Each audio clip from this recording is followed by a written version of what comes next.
You mentioned some good points there.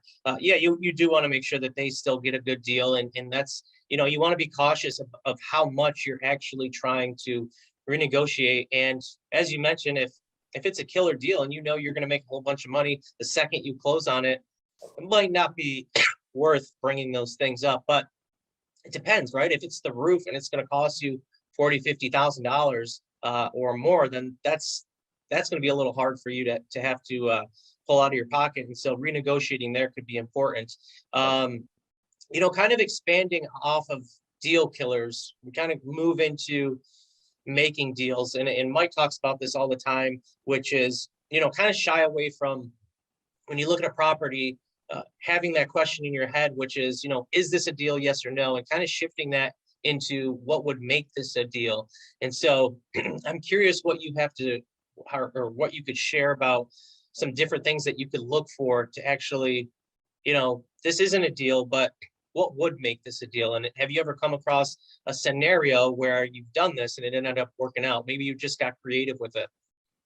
Yeah, for me, it goes back to the seller financing. I was able to make two deals, make it a deal with two deals, just by doing 0% interest. I mean, that's kind of a no-brainer, 0% interest. But yeah, terms is a big thing. So, seller financing to me plays a big role in trying to make a deal.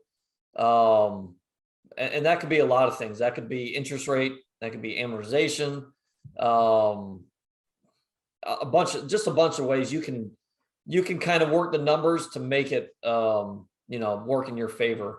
Sure.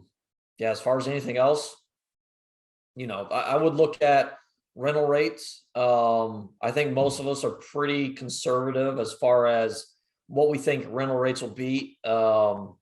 Once we get in there, raise rents, what market rents are. I think a lot of us are conservative. I'm somewhat conservative, but I run a good, better, best, to where I run my numbers at the way it's running right now. I run it as where I think numbers will be in 6 months to a year. And then I run it to where I think rental rates will eventually get to in 2 to 3 years. And then I actually figure 100% occupied, economic occupancy, as long as there's demand in the market. Because from what I found is I'm collecting probably 90% of rental income, and the extra 10% comes from setup fees, late fees, auctions, all that stuff. It's still icing on the cake. But if I'm comfortable at 90% occupied, economic occupancy, I'll run my numbers at 100% to see where it's at or where it can get to.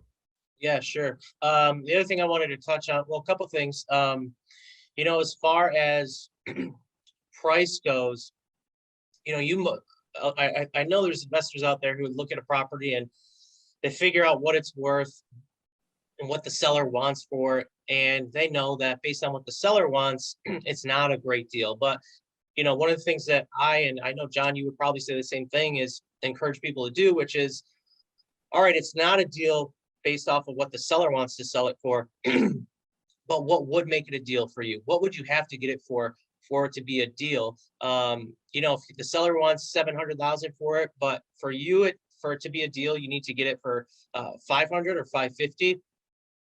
Offer that price, because you never know the circumstance or the situation that seller might find themselves in, where your offer is now the best offer, right? And I'm curious what else you might have to say about that, John.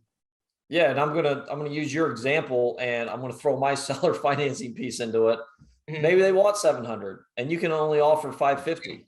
What if you can get to 650, but they hold a note, seller financing for 100 at 0% interest or whatever you make it, and make sure your numbers work that way. But yeah, there's obviously a lot of ways to do it. That's kind of my go-to is seller financing, and you can seller finance a piece of the deal or have them finance your down payment. Sure. There's just so many ways you can structure it.